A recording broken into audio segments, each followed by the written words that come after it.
Science 7वीं class लाइ बाब 7 सबक 7 दौर जा सवाल हिसो ॿियों रिव्यू क्वेश्चन सेकेंड पार्ट।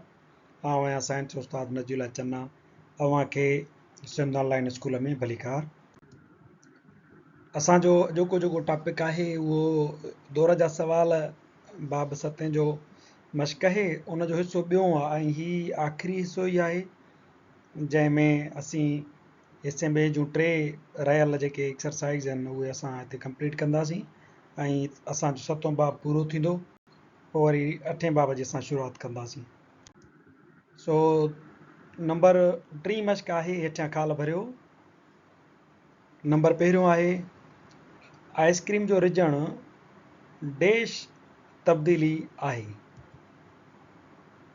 मादे वारी हालत जो मटिजणु इन में मिसाल आहे, छो त आइसक्रीम जॾहिं रिझंदी आहे त सख़्तु हालत मां उहा लिक्विड वारी हालत में पाणियाठ वारी हालत में तब्दील थी वेंदी आहे। तंहिंजे करे इहो मिसाल आहे मादे वारी हालत जो मटिजणु। तंहिंजे करे हीअ तबई तब्दीली आहे। आइसक्रीम जो रिझणु तबई तब्दीली आहे। नंबर ॿियों, अणमोट तब्दीलीअ खे डैश क़िस्म जी तब्दीली चइबो आहे। अणमोट जेका तब्दीली थींदी आहे उहा कहिड़े क़िस्म जी तब्दीली हूंदी आहे? सड़ण वारी कीमियाई तब्दीली। कीमियाई तब्दीलियूं जेके सड़ण खां अलावा ॿियूं थियनि थियूं, ॿिनि शयुनि जो पाण में मिलणु या कंहिं शइ खे टोड़णु, त उन्हनि खे बि मोटाए सघिजे थो।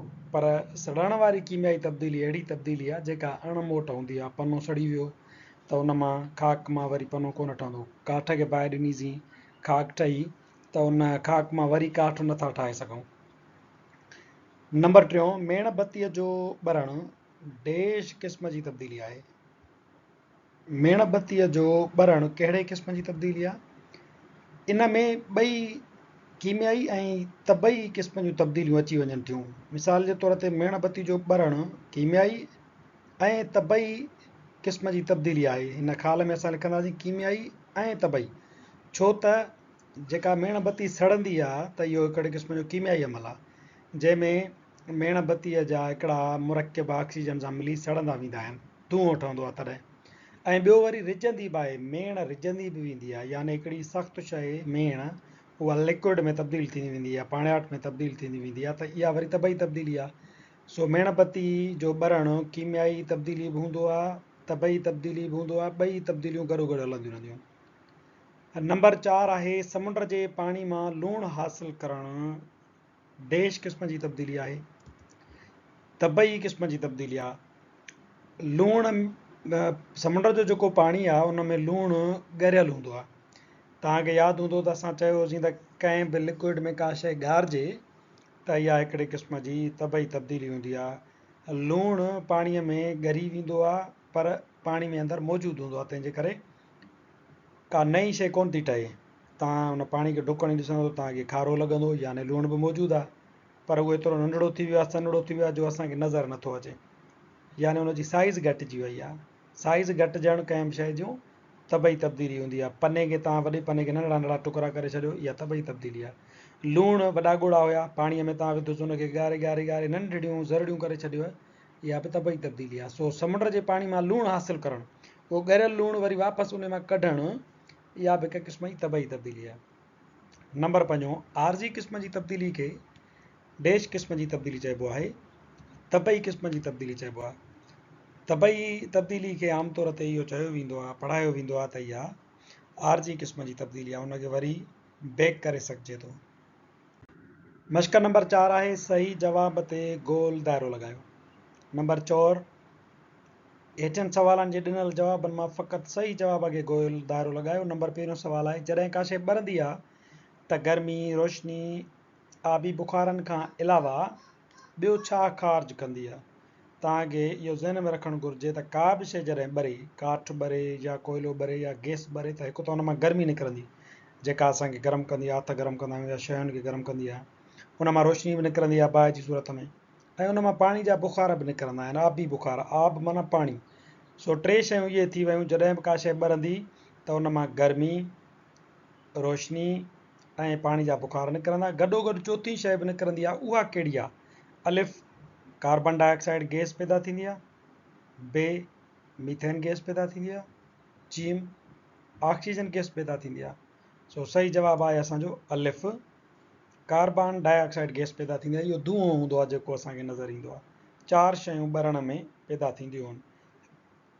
कार्बन डाइऑक्साइड यानी धुओं, आबी बुखार यानी पाणी वारा बुखार, रोशनी ऐं गर्मी।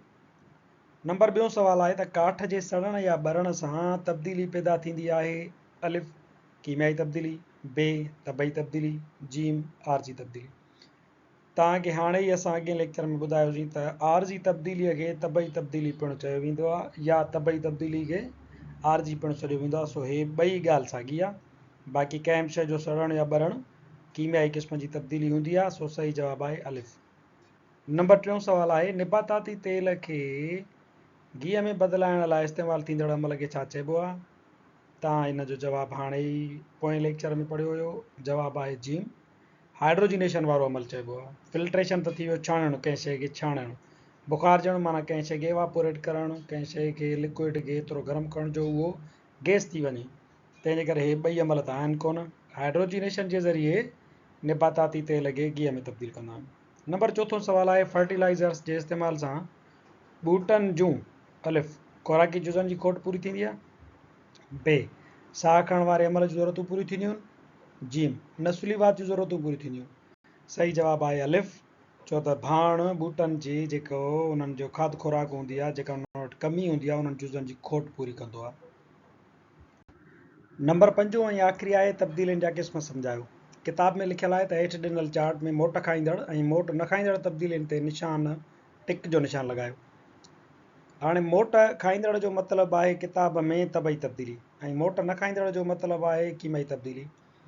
पर असां इहो अॻ में बि वाज़ियो करे आया आहियूं त तबई तब्दीली बि मोट खाईंदी आहे, मोट खाईंदड़ आहे। त कीमियाई तब्दीली बि मोट खाईंदड़ हूंदी आहे, सवाइ हिकिड़ी कीमियाई तब्दीली जे, उहा आहे सड़ण वारी कीमियाई तब्दीली। तंहिंजे करे हिननि इस्तिलाहनि खे छॾे करे असां सही इस्तिलाह इस्तेमालु कयो आहे। हिकिड़ो खानो आहे तबई तब्दीलियुनि जो, ॿियो खानो आहे कीमियाई तब्दीलियुनि जो। सो हिननि मिसालनि खे ॾिसी असां टिक कंदासीं त इहा कहिड़े क़िस्म जी तब्दीली आहे। नंबर पहिरियों रबड़ खे मोड़णु। तव्हांखे यादि रखणु घुरिजे त कीमियाई तब्दीली उनखे चइबो आहे जंहिंमें का नई शइ ठहे। रबड़ खे मोड़ियव, वरी हथु कढंदोसि, वरी पंहिंजी जॻह ते मोटी ईंदो, का नई शइ कोन थी ठहे। तंहिंजे करे रबड़ खे मोड़णु तबई तब्दीली आहे। नंबर ॿियों मेणबती जो ॿरणु। तव्हांखे यादि हूंदो त मेणबती जे ॿरण में 2 अमल थींदा आहिनि, हिकु सड़ण वारो ऐं ॿियो रिझण वारो। सड़ण वारो जेको अमल आहे उहो कीमियाई तब्दीली आहे ऐं रिझण वारो जेको आहे उहो तबई तब्दीली आहे। नंबर 3 शीशे जो भञणु। हाणे ॾिसो शीशे खे भञूं था, का नई शइ कोन थी ठहे, सिर्फ़ु हिकिड़ी शइ जी असां शेप हुनजी सूरत बिगाड़ीसीं, हुनजी साइज़ खे घटायोसीं, तंहिंजे करे इहा तबई तब्दीली आहे। नंबर 4 रोशनाई तरकीब वारो अमल। ॿूटा जेको खाधो ठाहींदा आहिनि उहो हिकु कीमियाई अमल आहे, तंहिंजे करे इहो कीमियाई तब्दीली जो मिसाल आहे। ग्लूकोज़ जो ठहणु, इहो साॻियो ई रोशनाई तरकीब जे अमल में ई ग्लूकोज़ ठहंदो आहे, इहो पिणु कीमियाई तब्दीली आहे। हाइड्रोजन ऐं ऑक्सीजन जे मिलण सां पाणी जो ठहणु कीमियाई तब्दीली आहे। बर्फ़ जो पाणी थी पवणु, बर्फ़ खे रिझाईंदो वरी पाणी थी वेंदो, याने का नई शइ कोन थी ठहे, सिर्फ़ु पंहिंजो मादे जी हालत थो मटाए, त इहा तबई तब्दीली आहे। कागज़ जो सड़ी खाक थियणु, इहो सड़ण जो प्योर कीमियाई अमल आहे, तंहिंजे करे इहा कीमियाई तब्दीली आहे। नंबर 9 बेज़े खे बॉयल करणु, इहो पिणु हिकु क़िस्म जी कीमियाई तब्दीली आहे। बेज़े जा जेके अंदरि प्रोटीन हूंदा आहिनि उन में जिन मां ॿचो ठहंदो आहे, उनखे असां जॾहिं बॉयल कंदा आहियूं त उहा प्रोटीन जेका आहे उहा डीनेचर थी वेंदी आहे, उहा भॼी पवंदी आहे, टुटी पवंदी आहे। बॉयल थियल अंडे मां वरी ॿचो कोन पैदा थींदो, छो त प्रोटीन असां डिस्ट्रॉय करे छॾियोसीं, तबाह करे छॾियोसीं, पचाए खाई छॾियोसीं। इहा कीमियाई तब्दीली आहे। नंबर 10 लूण ऐं वारी जी मिलावट। हाणे लूण ऐं वारी खे मिलायो त का बि नई शइ कोन ठहंदी।